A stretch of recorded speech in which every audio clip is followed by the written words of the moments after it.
Baik, perkenalkan nama saya Sally Gracia Armondor. Saya mahasiswi Fakultas Ekonomi dan Bisnis, jurusan Ilmu Ekonomi Universitas Negeri Manado.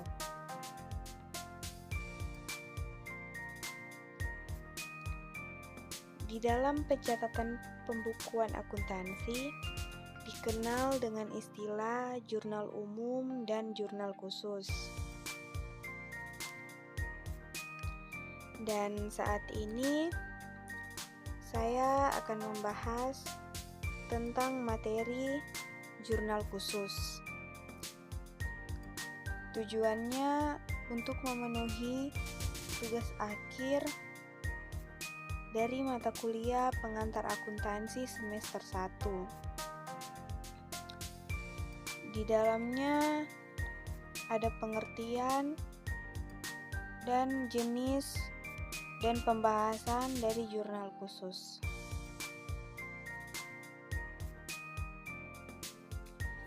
Pengertian jurnal khusus. Jurnal khusus merupakan jurnal yang dikelompokkan secara khusus sesuai dengan jenis transaksinya.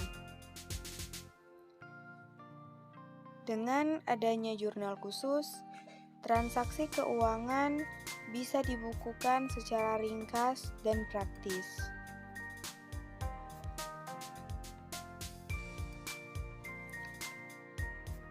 Ini mengapa pentingnya jurnal khusus bagi sebuah perusahaan, yaitu pertama, untuk memudahkan pencatatan secara sistematis. Yang kedua, untuk mempermudah proses pemostingan ke buku besar.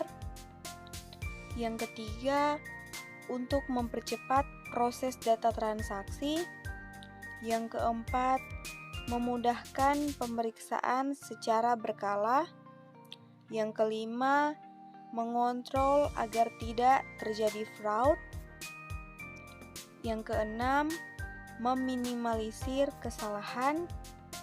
Yang ketujuh, peningkatan efisiensi. Yang kedelapan, kontrol internal yang baik. Dan yang kesembilan, referensi masa depan. Pentingnya jurnal khusus bagi sebuah perusahaan tidak hanya ini saja, tetapi masih banyak manfaat-manfaat yang lain untuk memajukan sebuah perusahaan. Jenis jurnal khusus. Jurnal khusus terbagi dalam 4 bagian.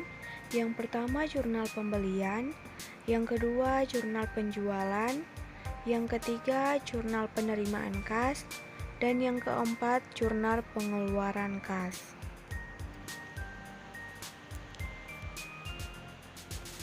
Jurnal pembelian adalah jurnal khusus untuk mencatat semua jenis pembelian, baik barang maupun bukan barang, secara kredit. Jurnal penjualan adalah jurnal khusus untuk menyimpan transaksi penjualan terperinci. Jurnal penerimaan kas adalah jurnal khusus perusahaan dagang di mana penjualan tunai dicatat. Jurnal pengeluaran kas adalah jurnal khusus untuk mencatat semua transaksi yang berhubungan dengan pengeluaran uang.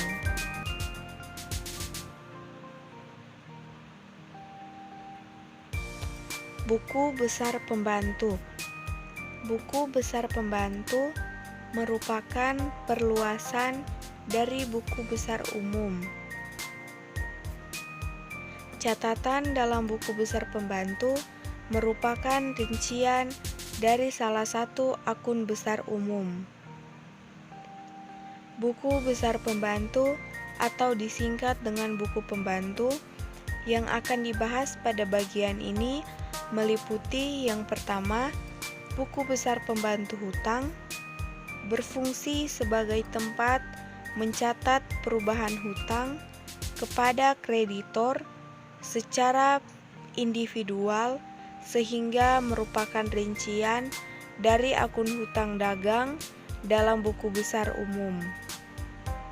Yang kedua, buku besar pembantu piutang berfungsi sebagai tempat mencatat perubahan piutang atau tagihan kepada debitur secara individual sehingga merupakan rincian dari akun piutang dagang dalam buku besar umum.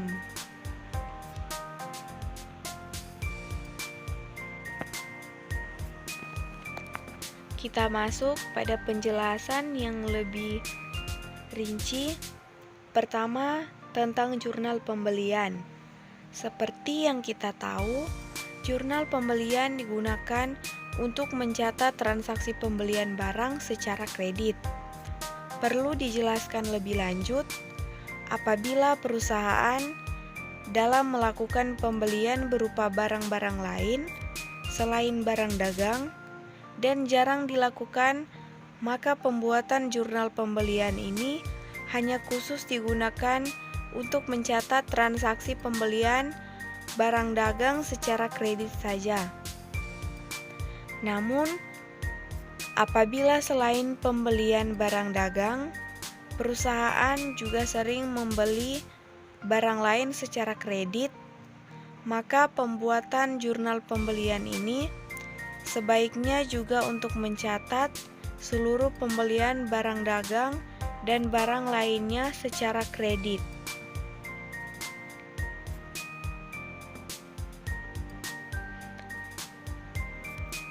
Semua jenis pembelian yang dilakukan secara kredit dicatat dalam jurnal pembelian, termasuk yang pertama peralatan kantor, yang kedua jasa, yang ketiga barang yang diperoleh untuk dijual kembali. Di sini ada contoh jurnal khusus pembelian dari PT Jurnal Karya periode Januari 2022. Di kolom pertama ada kolom tanggal, yang kedua keterangan, yang ketiga referensi, yang keempat debit. Di dalamnya ada kolom pembelian dan serba-serbi, dan yang kelima ada kolom kredit.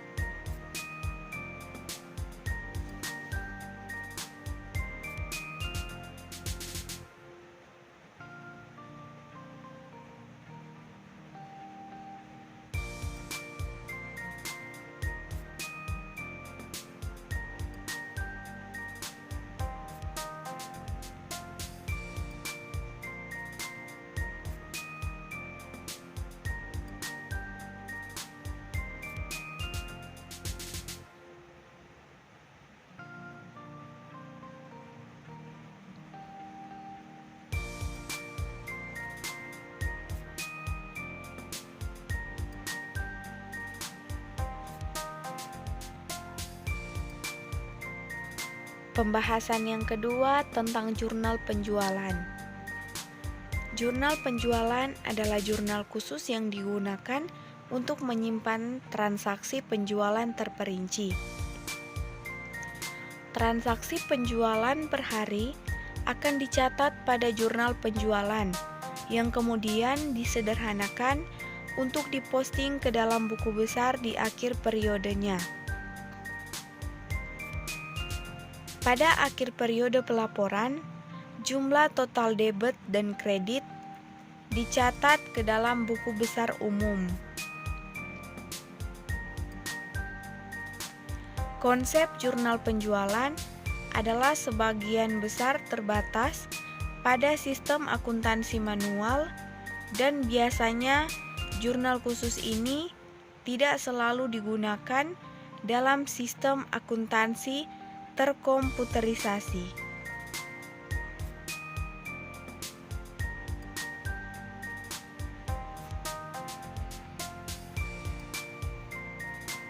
Contoh jurnal khusus penjualan dari PT Jurnal Karya periode Januari 2022. Di kolom pertama ada kolom tanggal, yang kedua nomor faktur, yang ketiga keterangan, yang keempat syarat pembayaran, yang kelima referensi, dan ada kolom debit dan kredit.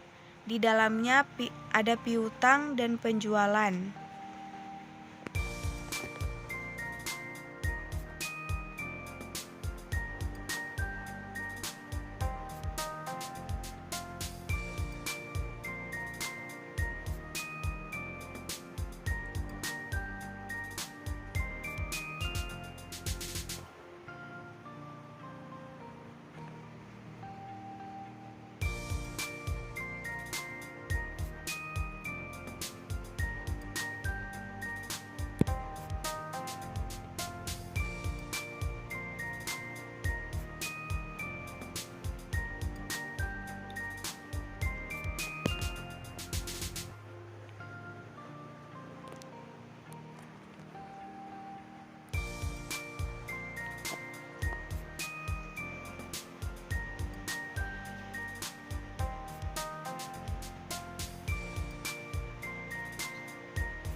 Selanjutnya ada jurnal penerimaan kas. Jurnal penerimaan kas adalah jurnal yang dibuat atau digunakan untuk mencatat semua transaksi penerimaan uang tunai atau kas. Apabila ingin membuat jurnal penerimaan kas, tentu kita harus melakukan inventarisasi transaksi-transaksi yang dapat dicatat dalam jurnal penerimaan kas. Adapun transaksi-transaksi yang dapat dicatat pada jurnal penerimaan kas adalah yang pertama, penjualan barang dagang secara tunai, yang kedua, penerimaan pembayaran piutang, yang ketiga, penerimaan pinjaman atau utang dari bank berupa uang tunai. Yang keempat, penerimaan tambahan modal secara tunai. Dan yang kelima, penerimaan pendapatan lain seperti pendapatan bunga, pendapatan komisi secara tunai.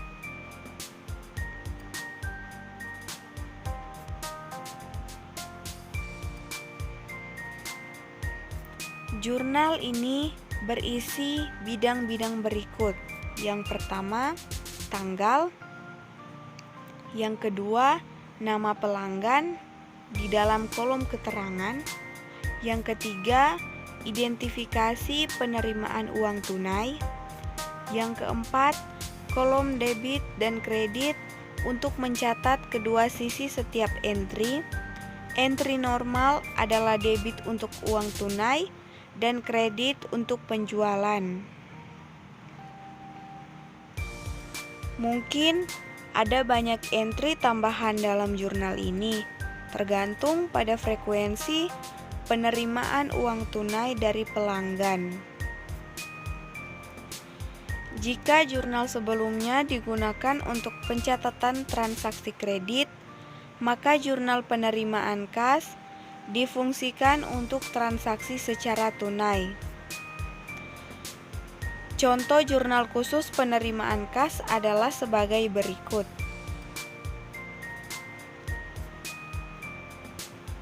Jurnal khusus penerimaan kas PT Jurnal Karya periode Januari 2022. Di kolom pertama ada kolom tanggal, yang kedua keterangan atau pelanggan, Yang ketiga referensi.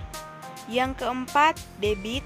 Di dalamnya ada kolom kas dan potongan penjualan. Dan ada kolom kredit, di dalamnya ada kolom piutang, kolom penjualan, dan kolom akun lain.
Jurnal pengeluaran kas. Jurnal pengeluaran kas adalah jurnal yang dibuat untuk mencatat semua transaksi pengeluaran uang tunai atau kas. Untuk membuat jurnal pengeluaran kas, kita harus melakukan inventarisasi transaksi-transaksi yang dapat dicatat dalam jurnal pengeluaran kas.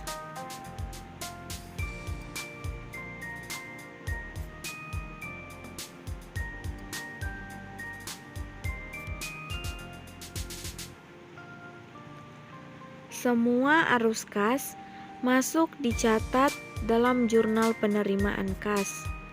Contoh umum arus kas keluar dalam bisnis adalah seperti di bawah ini. Yang pertama, pembayaran kas untuk pembelian tunai. Yang kedua, pembayaran kas untuk pembelian kredit. Sebelumnya seperti pembayaran hutang atau kreditor.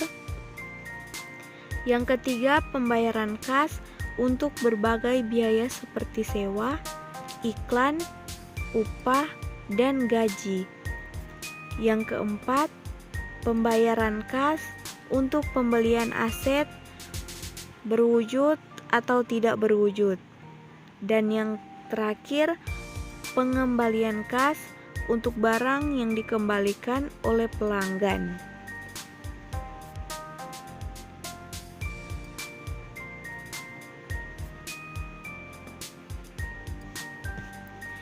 Contoh jurnal khusus pengeluaran kas dari PT Jurnal Karya periode Januari 2022.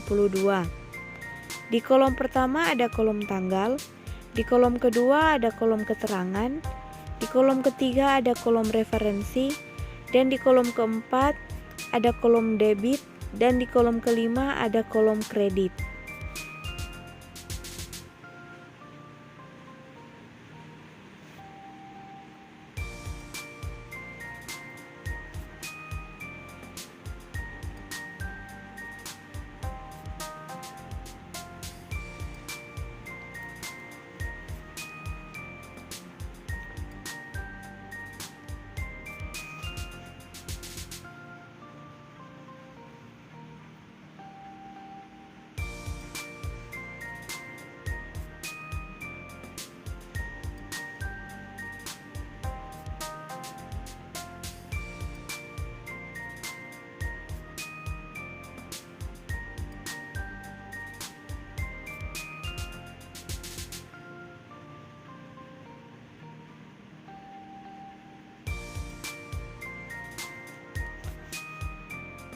Dari pembahasan ini, saya menyimpulkan bahwa perusahaan dagang adalah perusahaan yang kegiatan usahanya perusahaan membeli barang dengan tujuan menjualnya kembali tanpa memprosesnya terlebih dahulu.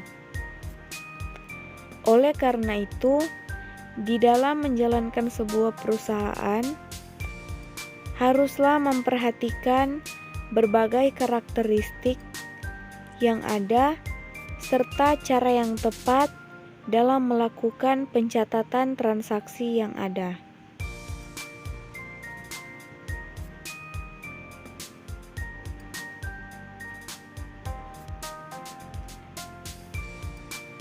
Mohon maaf jika ada kesalahan dalam penyusunan materi dan penulisan.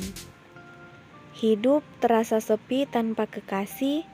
Cukup sekian dan terima kasih.